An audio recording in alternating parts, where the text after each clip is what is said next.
Cole Bennett stood in the guest room of his home searching for his grandmother's ring. He had built everything he owned with his bare hands, a business, a home, a future, and he was going to give that ring to the woman he trusted with all of it. He slid under the bed to reach it. And then the front door opened, his fiancée's voice, then his best man's. Cole lay perfectly still on that floor, his grandmother's ring closed in his fist, while the two people he trusted most in the world were physically intimate together in the bed above him, making plans that would have cost him everything he had ever built. They had no idea he was there, and in that silent, devastating moment on the floor of his own home, Cole Bennett made a decision that would change all of their lives forever. Before we jump into the story, comment where in the world you are watching from and subscribe because the next story is one you need to hear. The light filtered through the high windows of Cole's workshop, casting long shadows across the wooden floor. The soft whisper of sandpaper against wood filled the space as Cole worked meticulously on the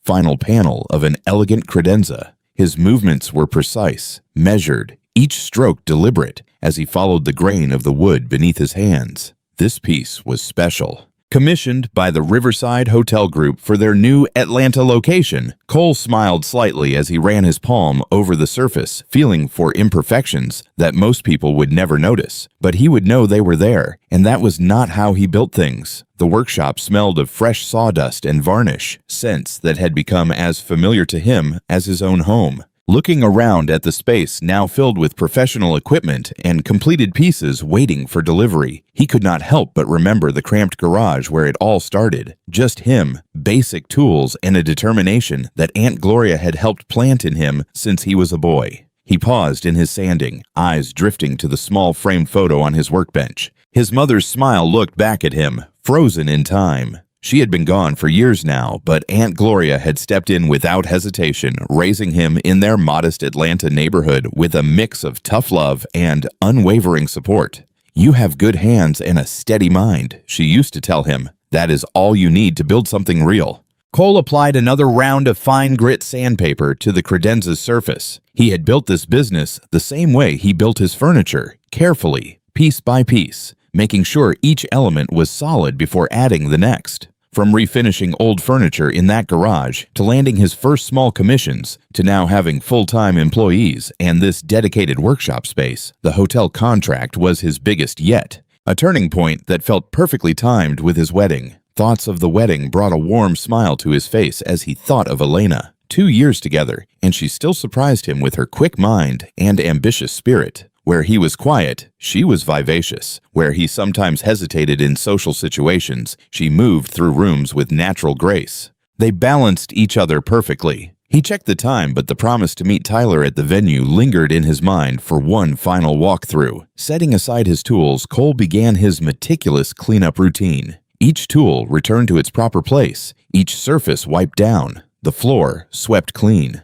Some might call it obsessive, but this attention to detail was what had built his reputation. The venue was a restored Victorian mansion on the outskirts of Atlanta, all elegant woodwork and sweeping staircases. Tyler was already waiting outside when Cole pulled up, looking sharp in his business casual attire. The successful real estate developer, every bit as polished as Cole, was understated. "There is the man of the hour," Tyler called out, pulling Cole into a warm embrace. "Ready for the wedding, brother?" They walked through the venue together, Tyler pointing out last-minute details he had handled, making jokes about cold feet that Cole simply smiled at. Their friendship went back to college, days before either of them had built their current lives. Tyler had always been the more outgoing one, but he had never made Cole feel less for being quieter. "I still remember when you were refinishing furniture in that garage," Tyler said, clapping him on the shoulder. "Look at you now. Custom commissions, hotel contracts, beautiful fiancé. You built something real here, man." Cole felt the quiet satisfaction of a life carefully constructed settling in his chest.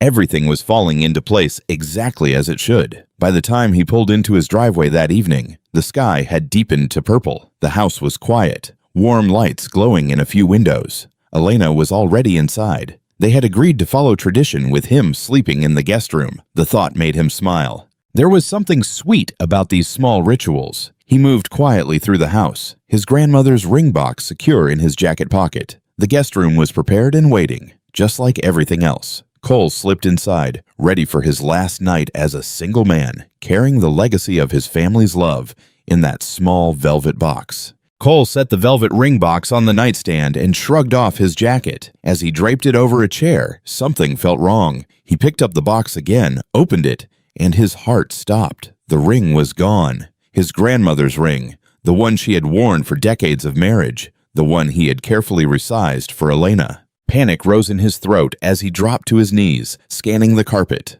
Nothing. He leaned down, peering under the bed, and there, a small glint of gold against the far baseboard. Cole lowered himself to the floor, stretching his arm under the bed frame. His fingers were just inches short. Letting out a quiet breath, he slid forward until his shoulders were under the bed, pushing through a light coating of dust. His fingertips brushed the ring, and relief flooded through him as they closed around the cool metal. That is when he heard the front door open. He went completely still, the ring clutched in his fist. Footsteps in the hallway. Elena's laugh, soft and intimate. Then a male voice that made his blood run cold. Tyler. "They are all at the rehearsal dinner," Elena was saying. "We have time." Cole's muscles locked. He could not move without the bed frame creaking, could not make a sound, could not do anything but lie there as their footsteps moved past the guest room door and into the master bedroom down the hall. The sounds that followed were unmistakable. The familiar squeak of his own mattress, Elena's sighs, ones he thought had belonged only to him. Tyler's low murmurs, the rhythmic movement that spoke of practiced familiarity, of a betrayal that had clearly been happening for some time. Cole pressed his forehead against the floor, his grandmother's ring cutting into his palm as he gripped it tighter. Every muscle in his body screamed to move, to confront them, to demand answers, but something deeper held him still. Some instinct that knew this moment would reveal more truth than any confrontation. When their breathing finally steadied, the real knife twisted. "What time is hair and makeup?" Tyler asked casually. "Everything is set," Elena replied, and Cole could hear the smile in her voice. "My attorney said I should wait at least some time before filing for divorce. Makes it look more legitimate. Long enough to get my name on the business accounts. Cole makes it so easy." Tyler chuckled. "Always trying to include you in everything. Did he really add you as an emergency contact on his insurance?" "Some time ago. He thinks I am just being supportive, helping with admin." Elena's voice was warm with satisfaction. "The hotel commission is just the beginning. He is finally getting real attention. Perfect timing. That is my girl, always thinking ahead."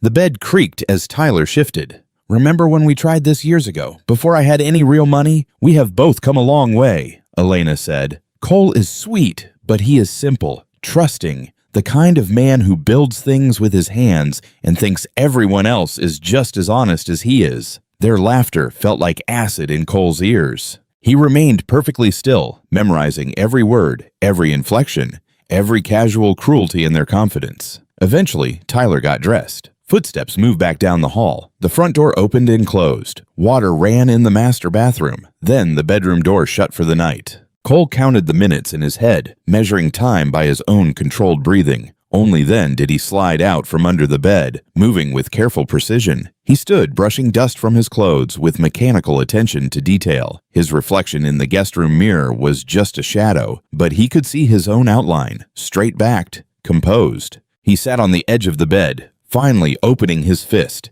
His grandmother's ring lay in his palm, the gold warm from being clutched so long. For a moment, he simply studied it, this symbol of a lifetime of genuine love that had almost become part of their lie. Cole set the ring on the nightstand. He lay back on top of the covers, still fully dressed, and stared at the ceiling. His breathing remained steady. His mind was crystalline clear. He did not move toward the master bedroom, did not make a sound, did not reach for his phone. He simply lay there in the dark, mapping out the architecture of everything he had heard, filing away every word they had spoken when they thought no one could hear. The light filtered through Aunt Gloria's curtains as Cole stood before the mirror, methodically knotting his tie. His fingers moved with the same precise care he brought to his woodwork, each adjustment measured and intentional. The charcoal suit fit him perfectly. He had had it tailored to ensure every line sat exactly right. Aunt Gloria appeared in the doorway, holding his freshly pressed white shirt. She had insisted on ironing it herself, just as she had every important occasion. Her eyes met his in the mirror, and he saw the question she was not asking. Cole gave her a small, steady smile.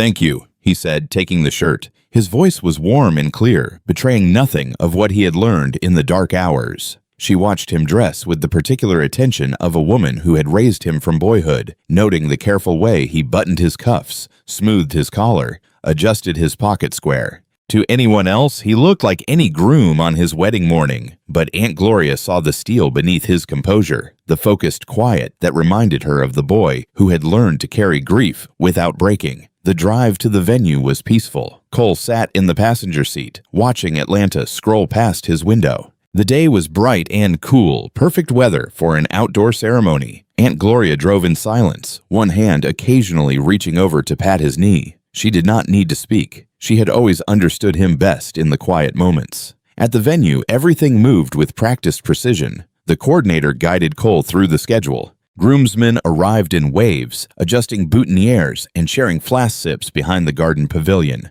Through it all, Cole moved with easy grace, smiling at jokes, thanking the staff, playing his role perfectly. Tyler found him in the groom's suite, already deep in his best man performance. "There is my brother," he called out, pulling Cole into a back-slapping hug. "Let me fix that tie for you. Cannot have you looking anything less than perfect today." Cole stood still, allowing Tyler's hands near his throat. He watched his oldest friend's reflection in the mirror, the genuine seeming warmth in his smile, the practiced charm in his movements. Tyler had always been the more polished of the two of them, the one who moved easily through social spaces, while Cole preferred his quiet workshop. Now, Cole saw the hollow center of that polish, the performance that had masked betrayal. "There," Tyler said, stepping back to admire his work. "Now you look like a man ready to get married." Cole smiled. "Thank you," he said simply, and meant it, though not for the tie. The ceremony began right on schedule. Cole stood at the altar, watching guests settle into white garden chairs. He saw familiar faces from every chapter of his life: college friends, business associates, family who had driven hours to be here. His eyes found Aunt Gloria in the front row, her face set in quiet dignity. The music shifted, the guests rose, and there was Elena floating down the aisle in white silk, exactly as beautiful as the first day he had met her. But now, Cole saw her clearly, saw the calculation behind her smile, the hollow promise in her eyes. He thought about her voice in the darkness, laying out plans to dismantle everything he had built. The officiant moved through his welcome, speaking of love and commitment, trust and partnership. Cole stood perfectly still, hands clasped before him, listening to words that should have meant everything, but now meant nothing at all. Then came the moment. If anyone can show just cause why these two should not be joined in marriage, speak now or forever hold your peace. Cole let the silence stretch. 1 heartbeat. 2. He felt a collective intake of breath as guests waited for the traditional pause to pass. He stepped forward. "I do," he said clearly. "I have something to say." The garden went absolutely still. Cole turned to face Elena, whose perfect smile had frozen in place. His voice remained steady, warm, the voice of a man simply speaking truth. "I discovered something that makes it impossible for me to continue with this ceremony." He turned to address their guests. "I want to apologize to everyone who traveled to be here, who took time from their lives, who believed in this day as much as I did until yesterday. You deserve better than this moment, and I am sorry." He reached into his pocket, withdrew the velvet ring box, and placed it gently in Elena's unresisting hand. Without another word, he slipped off his suit jacket and draped it carefully over the back of the nearest chair. The light streamed through Aunt Gloria's kitchen window, warming the worn wooden table where Cole sat with his coffee. For some time, he had moved through her house like a ghost, sleeping in his old bedroom, eating the comfort food she silently placed before him, speaking only when necessary. But this morning was different. He opened his laptop with deliberate purpose, his fingers steady on the keys. "You ready to work?" Aunt Gloria asked quietly, setting a fresh mug beside him. Cole nodded, already logging into his online banking portal. Time to see what really looks like. He started with the joint checking account he had opened with Elena some time ago, a gesture of trust as they planned their future. The transaction history told its own story. Small transfers, gradual increases in access, careful testing of boundaries. He noted each instance in clean, precise handwriting. Next came the shared calendar they had used to coordinate wedding planning. Cole scrolled backward methodically, noting patterns he had missed before. Elena's lunch meetings with wedding vendors aligned suspiciously with times Tyler had been unavailable for their regular client check-ins. The betrayal had operated on a schedule, hidden in plain sight. The business records were where the real story emerged. Cole pulled up his firm's documentation, reviewing access logs and permission changes. Some time ago, Elena had offered to help streamline his administrative systems, a generous gesture from a supportive partner, he had thought at the time. Now he saw the careful positioning for what it was. He found her name added as an emergency contact on the business insurance policy. Her email address appeared on vendor communication chains. She had gradually inserted herself into the infrastructure of everything he had built, laying groundwork he had not recognized until now. Cole reached for his phone, dialing Owen's number. His second-in-command picked up on the second ring. "Cole," Owen said, his voice careful. "How are you holding up?" "I need to ask you something," Cole replied, keeping his tone neutral, "about Elena's involvement with the business over the last period." There was a pause on the line. "What do you need to know?" "She asked you questions about the operation. I need to know exactly what information she was seeking." Owen exhaled slowly. "She asked about everything. Now that I think about it, the hotel commission contract details, our revenue projections, client relationship structures." His voice tightened. "I thought she was just being supportive, trying to understand your work better. Cole, I am so sorry." "Do not apologize," Cole cut in firmly. "You had no reason to suspect anything. I did not either." He made another note in his growing list. "Was she particularly interested in anything specific?" "The hotel project financials," Owen said immediately. "She asked a lot about payment schedules, contract terms, and she wanted to understand our banking setup, how we handle client deposits, which accounts we use for different aspects of the business." Cole wrote it all down, his handwriting remaining steady, even as the full picture emerged. The physical affair had not been just about betrayal. It was the bond that cemented a financial scheme.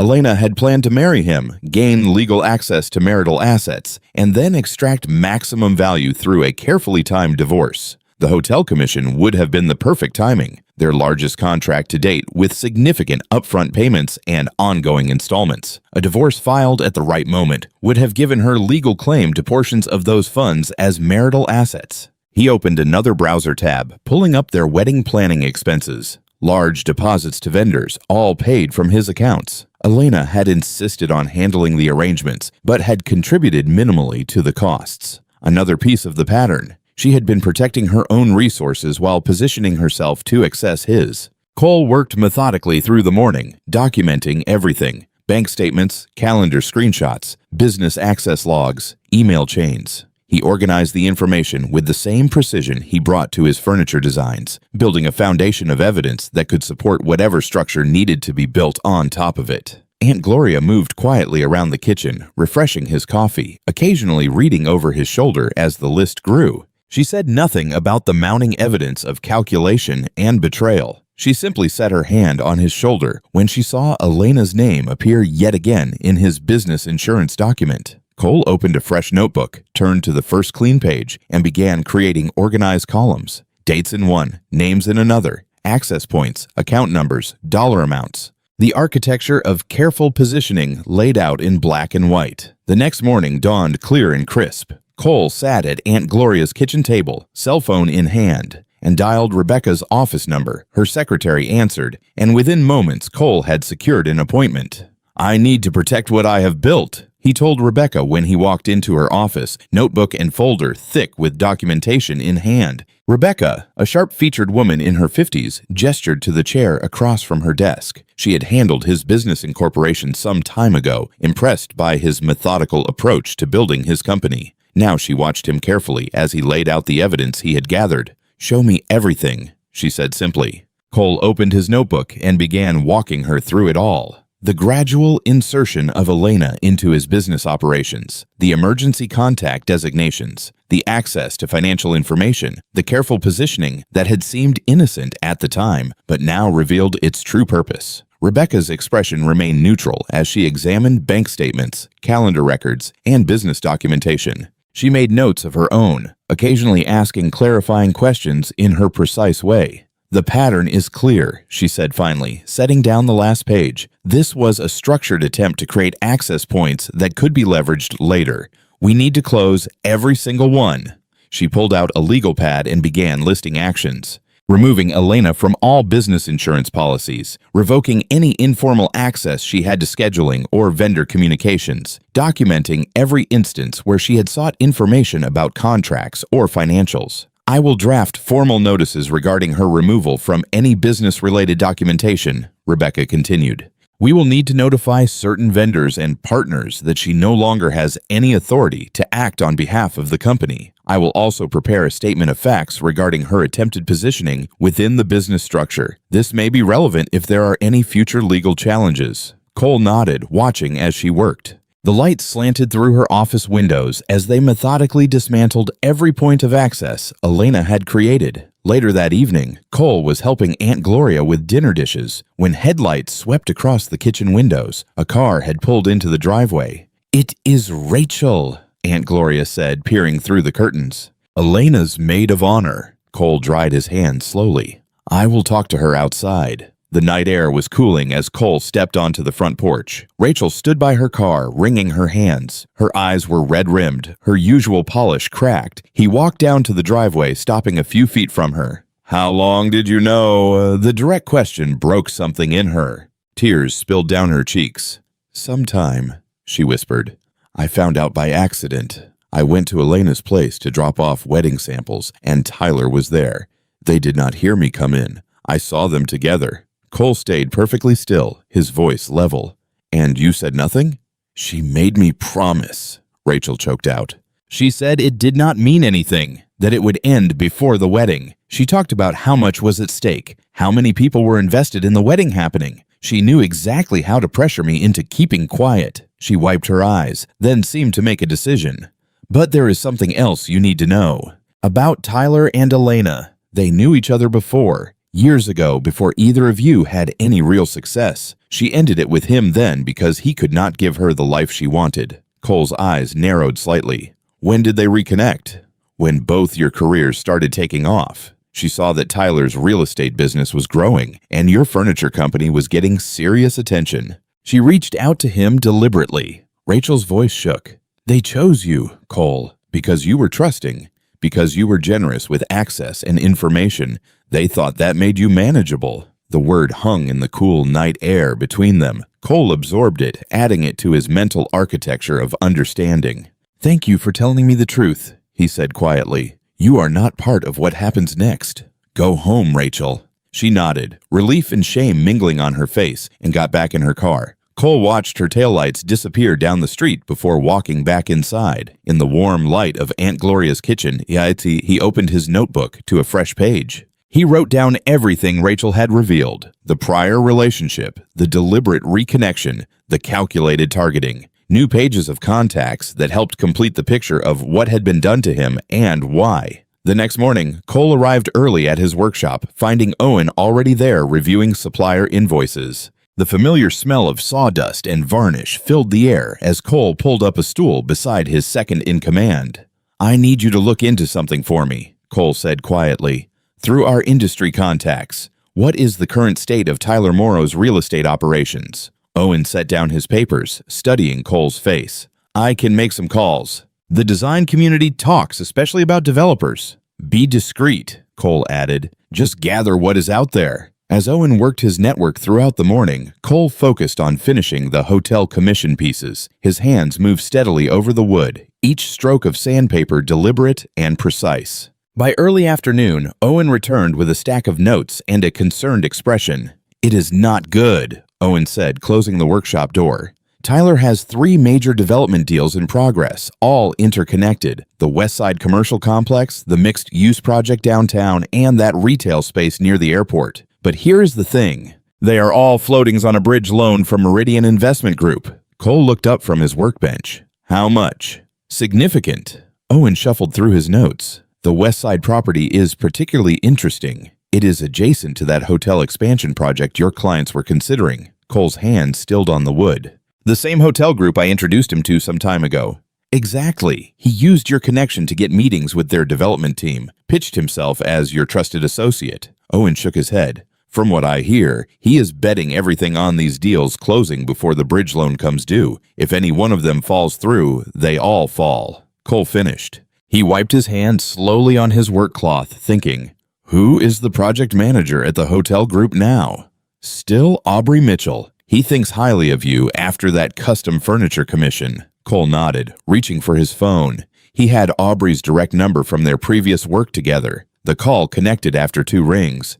Aubrey, Cole Bennett, do you have a few minutes to discuss something sensitive? He stepped outside the workshop, looking out at the morning traffic as he chose his next words carefully. I need to make you aware of a situation. There is a development professional who accessed relationships with your group through my personal connection. I have since discovered serious concerns about their professional ethics and integrity. A pause on the line. I appreciate you bringing this to my attention, Cole. Your reputation with us carries weight. Are we talking about anyone specific? I would rather not name names right now, Cole replied, but I felt obligated to alert you, given that I facilitated the introduction. I trust your team will do their own due diligence. We certainly will, Aubrey said. We take our partner relationships very seriously. I will look into this personally. After ending the call, Cole returned to the workshop. Owen was waiting with one more piece of information. The bridge loan. 2 of Meridian's principal investors sit on your hotel client's advisory board. Cole absorbed this, seeing the connections align. He worked silently through the afternoon, letting the steady rhythm of his hands on wood calm his mind. When evening came, he packed up his tools and drove back to Aunt Gloria's house. She was at the kitchen table when he arrived, a cup of tea cooling beside her crossword. Cole sat down heavily in the chair across from her. Found out some interesting things about Tyler today, he said quietly. Aunt Gloria set down her pen, giving him her full attention as he laid out what Owen had discovered. The over-leveraged deals, the bridge loan deadline, the hotel connection, the seeds of doubt he had planted with Aubrey. When he finished, she studied him in that way she had, seeing past the surface to what lay beneath. Sounds like the stage is nearly set. Almost, Cole agreed. Just need 2 more things to happen. What do you need? She asked simply. Cole ran his finger along a groove in the wooden table, one he had made himself as a gift for her years ago before any of this began. 2 meetings, he said, and 1 table. The next morning, Cole was back at his workbench when his phone buzzed. Rebecca's name lit up the screen. I found something you need to see, she said without preamble. Sometime before the wedding, Elena had a consultation with Marcus Thorne at Thorne & Associates. They specialize in family law, particularly cases involving business owners and asset division. Cole set down his sandpaper, listening. The consultation was specifically about asset classification in marriages where one spouse owns an established business. Rebecca continued. She was gathering information about how your company could be categorized as a marital asset after the wedding. She was building the legal framework, Cole said quietly. Before she even walked down the aisle. Exactly. This was not impulsive, Cole. She was constructing the exit before the entrance. Cole ran his hand along the grain of the wood in front of him, feeling its texture beneath his fingers. Can you document all of this? Already done. The question is, do you want to pursue the affair itself as grounds for a breach of promise claim? We have Rachel's testimony. We could make a case that the engagement was entered under fraudulent pretenses while she was carrying on a physical relationship with another man. No, Cole said after a moment. The financial documentation is cleaner, more precise. I do not want a messy court battle where she can paint herself as a confused woman who made a mistake. I want consequences that cannot be rewritten. I understand. Rebecca paused. I am preparing a sealed, notarized envelope with full documentation of both the affair and the financial scheme. It will not be filed unless needed, but it will exist as a permanent record if she ever tries to revise the narrative of why the wedding did not happen. Good, Cole said. Thank you. After ending the call, Cole picked up his own phone. 3 calls to make, each one precise. Elena. Her phone rang before she answered, her voice carefully neutral. We need to handle some logistics, he said calmly. The lease, personal items. Can you come to Aunt Gloria's this afternoon? A pause. Yes, Elena said finally. What time? He kept his voice even, practical. Let her think this was about closing chapters. Next, Tyler. This call went to voicemail, exactly as Cole expected. Tyler had been avoiding direct contact since the wedding. "We need to talk," Cole said simply. "Workshop this morning, just you and me." He ended the call, knowing Tyler would come, if only to attempt damage control. Finally, Aubrey, the hotel project manager, answered on the first ring. "I am ready to complete our discussion from yesterday," Cole said. "I can share the specific information about the developer we discussed. Would this morning work?" "I will clear my calendar," Aubrey replied. In the kitchen, Aunt Gloria was just hanging up her own phone. She looked at Cole with quiet satisfaction. "Miss Eleanor will be here this afternoon," she said. "And Uncle Raymond is driving up from Macon in the morning." Cole nodded slowly. He had not asked her to make those calls. He had not needed to. Aunt Gloria understood that some reckonings required witnesses from within the family, not as weapons, but as people who needed to see the truth themselves. "Miss Eleanor already knew," Aunt Gloria added softly. "Rachel called her some time ago. Could not carry it alone anymore. She has been sitting with it, waiting." Cole absorbed this. The truth had been traveling on its own, finding the people who needed to receive it. He was not orchestrating everything. He was simply creating the space for consequences to arrive naturally. The rest of the day passed in steady, focused work. Cole's hands moved over wood and tools with practiced precision, each motion exact and purposeful. As evening settled over the workshop, he sat alone at his bench, working a chair leg with fine grit sandpaper, back and forth until the wood was exactly right under his fingers. Everything was in position now. The pieces were aligned. The next day would bring its own gravity. The next morning, sunlight streamed through the workshop's high windows as Tyler pushed open the heavy door. The familiar smell of wood and varnish filled the air. He hesitated in the doorway, scanning the space for Cole. Cole stood at his workbench, methodically applying finish to a cabinet panel with smooth, even strokes. He did not look up. "Close the door behind you." Tyler stepped inside, letting the door swing shut. His polished appearance, crisp button-down, expensive watch seemed out of place among the sawdust and tools. He cleared his throat. "Cole, I know we need to talk about. There is a chair by the bench if you want to sit." Cole interrupted quietly, still focused on his work. The brush moved in perfect rhythm across the wood grain. Tyler remained standing, shifting his weight. "Look, I understand you are angry. You have every right to be. But I hope we can sometime," Cole said, finally setting down his brush. He turned to face Tyler, his expression calm. "That is how long you and Elena were together in my house. Sometimes when I was working late here, sometimes when I was meeting clients." He picked up a manila folder from the bench. "I have the security camera timestamps if you would like to see them." "Cole, it was not," Tyler started, but Cole continued as if he had not spoken. "While that was happening, Elena was positioning herself inside my business administration, getting added to accounts, asking questions about contracts, and you were using our friendship to get close to my hotel client group." Cole's voice remained steady. "Some time of calculating how to extract value from my trust." "That is not fair," Tyler protested. "The hotel connection was just business networking. You offered to make that introduction yourself." "I did," Cole agreed, "because that is what friends do. But here is what you do not know. I spoke with Aubrey this morning, told him everything. About how you accessed his group through a personal connection you were actively betraying, about your real estate operations' ethical compromises." The color drained from Tyler's face. "You had no right." "I had every right," Cole said quietly. "And Aubrey's team is already withdrawing from any potential involvement with your projects." "Which is unfortunate timing, given your bridge loan situation." Tyler sank into the chair, his composure cracking. "How did you?" "The same way I know Elena consulted a divorce attorney sometime before the wedding.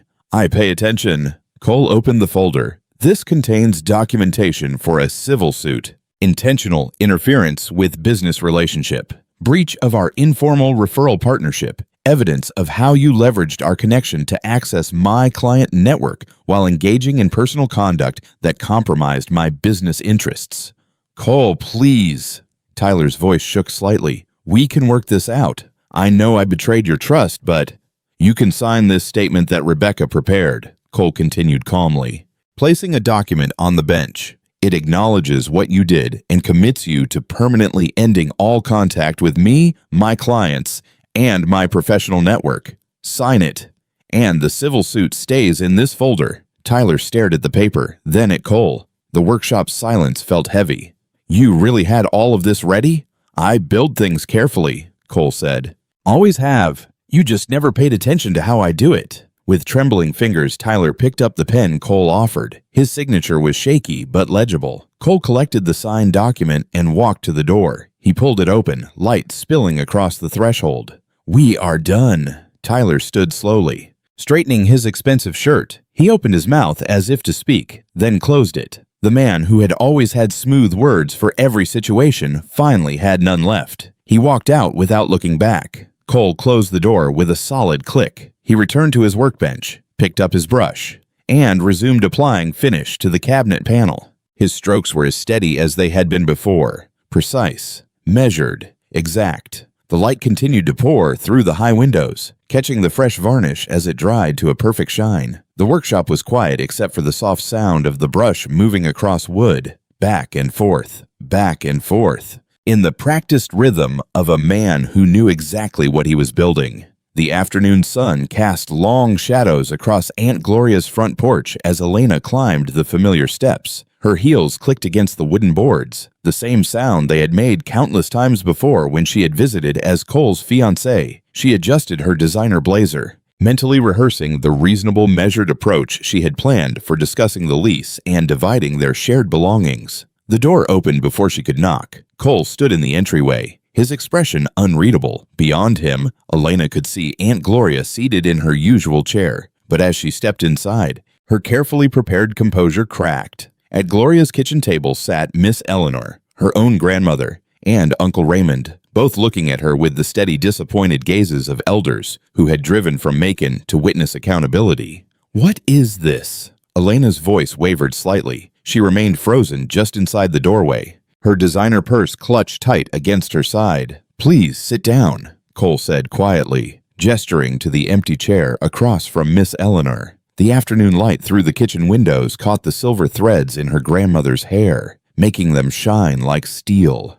Elena lowered herself into the chair, her movement stiff. The familiar scent of Aunt Gloria's lemon furniture polish filled the air, the same scent that had meant comfort and acceptance when she had first started dating Cole. Now it felt suffocating. Cole remained standing, removing a folder from the counter. His voice was calm, measured, the same tone he used when walking clients through furniture specifications. I want to be very clear about what happened here, not just for me, but for your family who deserves to know who you have chosen to become. He began laying out documents on the table, bank records, calendar screenshots, business account logs, some time of bringing Tyler into our home while I worked late, some time of positioning yourself inside my business administration, some time before the wedding. You consulted a divorce attorney about marital asset classification. Aunt Gloria sat silently in her chair, hands folded in her lap, watching. Uncle Raymond's jaw tightened with each new piece of evidence. Cole, Elena started, attempting to regain control of the narrative. Whatever you think happened with Tyler, it was a mistake, a moment of weakness that did not mean anything. We can work through this if you will just do not. Miss Eleanor's voice cut through the air like a blade. Do not you dare sit at this table and try to make small what you did. Her eyes, the same deep brown as Elena's, held none of their usual warmth. You brought a man into that child's house the night before you were going to stand in front of God and his people and make promises you had been breaking for some time. That is not weakness. That is a decision. Elena's face paled. Grandma, please. You do not understand. I understand everything, Miss Eleanor said. Rachel called me some time ago, told me every detail about you and Tyler's history, about targeting Cole when his business started growing, about planning to marry him just to take what he built. Uncle Raymond leaned forward, his voice low and final. The Holloway name is not available as cover for this conduct. You will sign the mutual release Cole has prepared. You will vacate the property immediately. You will stay permanently clear of his professional life and connection. His eyes narrowed. This is not a negotiation. This is your family telling you what comes next. Cole placed the release document on the table. Elena stared at it, her carefully constructed reality crumbling. With trembling fingers, she picked up the pen Aunt Gloria silently offered. Her signature was barely legible. She stood quickly, gathering her purse. Unable to meet anyone's eyes as she reached the door, Cole's voice stopped her. "Elena." His tone held no anger, no pain, just quiet certainty. "You picked the wrong man to build against. I know how to build things that last." The door closed behind her with a soft click. In the kitchen's heavy silence, Cole released a slow breath. He reached for Aunt Gloria's hand, squeezed it once, and gave a single nod. Through the window, the afternoon sun continued to pour across the kitchen table, illuminating the signed release that marked the end of what Elena had tried to destroy, and the beginning of what Cole had carefully, methodically, built in its place. The early light streamed through the high windows of Cole's new workshop, casting long golden rectangles across the freshly sealed concrete floor. He unlocked the front door, breathing in the mingled scents of raw wood, varnish, and possibility. His coffee steamed in the air as he walked through the expanded space. Nearly triple the size of his original workshop, stacks of carefully selected lumber lined one wall, each piece handpicked for specific commissions. 3 new workbenches stood ready, tools arranged with precise care. The completed pieces from the hotel commission had been photographed for a prominent design magazine, the second publication to feature his work in recent months. Cole set his coffee down and ran his hand along the smooth surface of a nearly finished walnut credenza. The hotel installation had exceeded expectations, leading to a flood of commission requests from clients who appreciated both the craftsmanship and the story behind each piece. He had had to start a waiting list. The sound of keys in the door made him smile. Owen arrived early as usual, carrying 2 paper bags from the local bakery. "Thought we could use breakfast before the new guys show up," he said, setting the bags down. "Still cannot believe how different this place looks from when we first viewed it." "Good different?" Cole asked, though he already knew the answer. "The best kind," Owen replied, pulling out still warm pastries. "Marcus called yesterday about that conference table commission, said his board was impressed with the design presentation." Cole nodded, thinking of the detailed sketches he had prepared. The corporate commissions had started rolling in after the hotel feature, but he had been selective, choosing projects that allowed for true craftsmanship rather than just quick production. The day passed in a productive blur of training his 2 new craftspeople, reviewing designs and finalizing details for the evening's small celebration.